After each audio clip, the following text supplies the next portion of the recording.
Hello, good morning everyone. This is K. Harshvardhan Kumar, enrolled as 17001047. This video is of the part 3 submission of DSP lab experiment.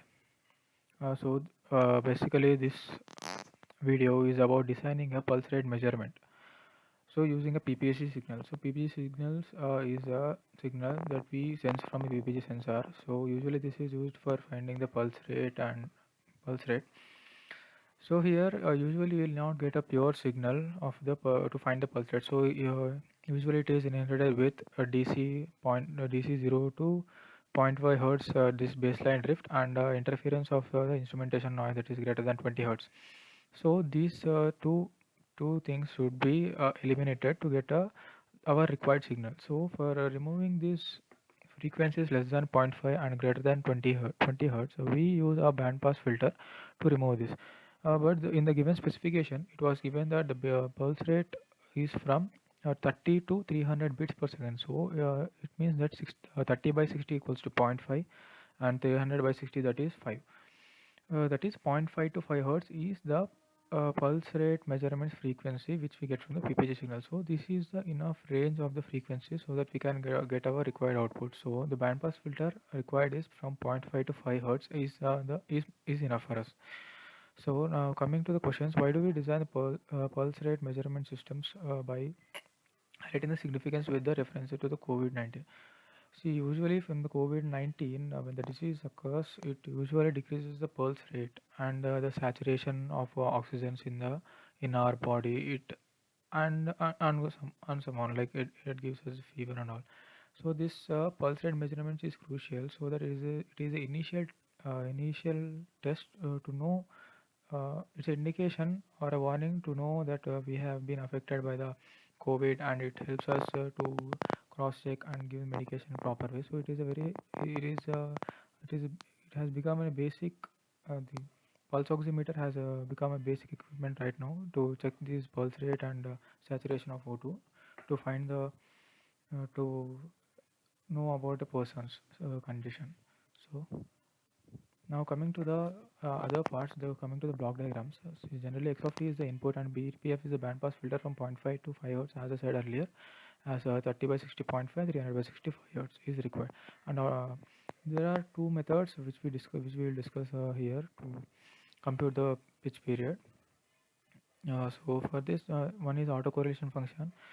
From the property of the autocorrelation function, it is that the period of the autocorrelation function and the given input signals are same. So we use this property to find the pitch period. So for this, we find the zero crossing point and then find the maximum value next to the zero crossing point, and the distance from the zero to this thing will help us to find the pitch period.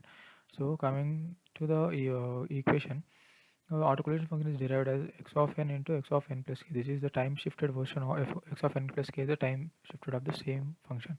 So which helps us to find the autocorrelation function is a Moncal decreasing function and is as shown in the adjacent figure. So the pitch is calculated with the distance from the center to the next maximum. This is pitch is equals to the distance between that by the sampling frequency which we have been taken. Coming to the Arduino code. So the starting is a general thing, and for here the ACF is autocorrelation function. As I said earlier, y of I equals to x of I into summation. So this is the summation of the all the values of the input signal.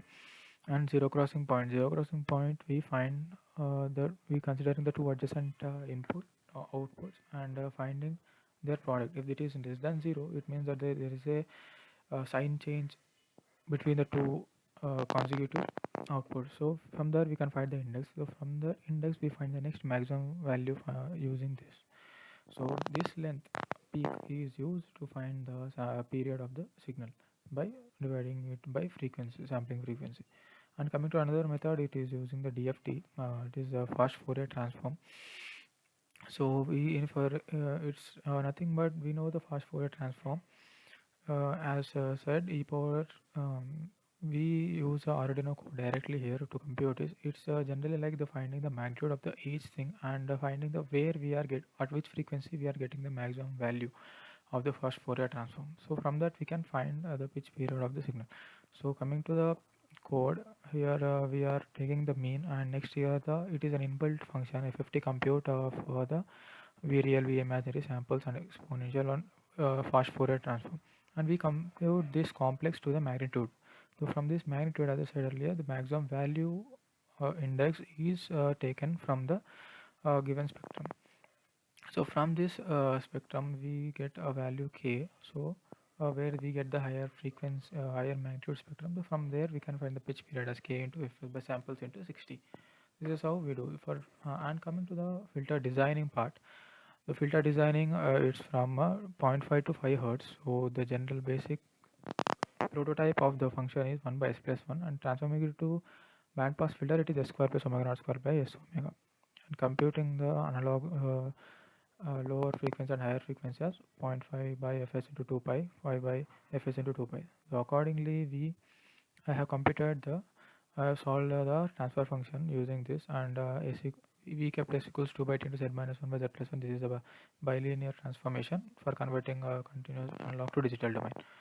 And this is how we have done it. The flowchart is like we take the input, remove the noise, and do autocorrelation of FFT. And if it is autocorrelation, we find zero crossing point and find the length between the two peaks and find the pitch period.